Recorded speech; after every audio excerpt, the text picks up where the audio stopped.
تاسو کله ملګرتیا د یو کس سره کوئ داسې کس سره ملګرتیا کوئ چې هغه ته وګورئ که نه هغه ته وګورئ چې تا ته آخرت درته رایاد شي سوچ وکړه د داسې کس سره وي ملګرتیا کوئ داسې کس انتخاب وکړه د ملګرتیا دپاره چې هغه ته ګورې چې تا ته چې دی آخرت یادیږي تا ته قبر یادیږي نو فرمائی وی کبھی بھی اپنے دوست سے غصے میں بات مت کرنا کبھی بھی اپنے دوست سے غصے میں بات مت کرنا اور اپنے دوست سے غصے میں کہی ہوئی بات دل پر مت لینا چرم په جون کې وی د خپل ملګری سره په غوسه کې خبره مه کوه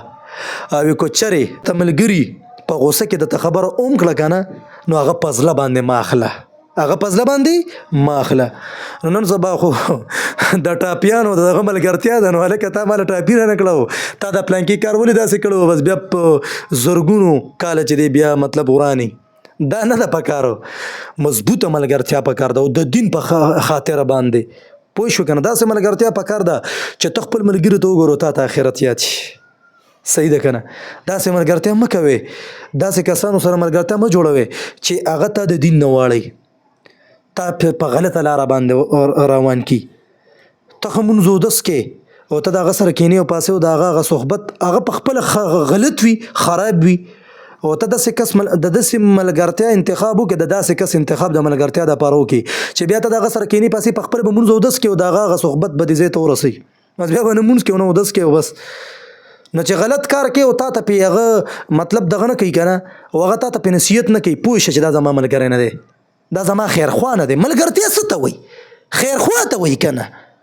چې تا باندې کله مصیبت راشي تا سره به پکې ملګرتیا کوي په دې وجه وی 3 چیزیں بے نقاب ہو جاتے ہیں 3 چیزیں بے نقاب ہو جاتے ہیں غربت میں بیوی بڑھاپے میں اولاد او دغه رنګې درېمې چې ذکر کړی زما چې کومه موضوع ده درېم مصیبت میں دوست په مصیبت کې دوست نو یاد ساته مضبوط ملګری او خلاصمن ملګری هغه دی چې هغه تا سره په مصیبت کې یو ځای ودرېږي چې مه خفه کېږه الله به خیر کړي وی ورته مړه دا خو یو مصیبت راشي که نه الله به خیر کړي زه سره یم او انشاءالله الله را سره دی د هغې نه بعد د سره ځایمه او د الله نه به مدد غواړو چې هغه په خپله دیندار خوی که نه چې په څه خبره خو پوهېږي